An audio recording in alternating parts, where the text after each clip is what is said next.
አትበል፣ ዑለማን አክብር፣ ድንበር ግን አትለፍባቸው።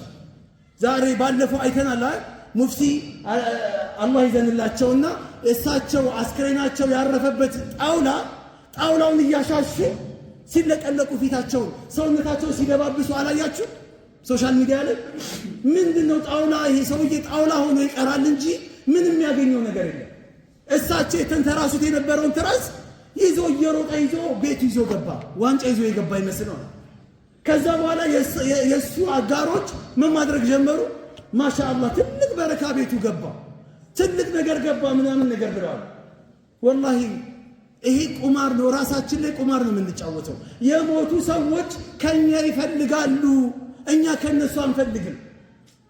የሞተ ሰው አይሰማም፣ የሞተ ሰው ምንም ነገር አያደርግም፣ ሀጃህን አያወጣልህም። መናገር ቢችል ካንተ ይፈልጋል፣ ሰደቃ እንድታወጣለት፣ ዱዓ እንድታደርግለት። ኢነከ ላ ትስሚዑል መውታ፣ አንተ የሞቱ ሰዎችን ማሰማት አትችልም። እነዚህ ሰዎች ኢንተድዑሁም ላ ይስመዑ ዱዓአሁም፣ እናንተ ብትማጸኗቸው ብትለምኗቸው ልመናችሁን አይሰሙም አለ አላህ። ወኢን ሰሚዑ ወለው ሰሚዑ መስተጃቡ ለኩም፣ ቢሰሙ እንኳን አይሰሙም አለና አላህ።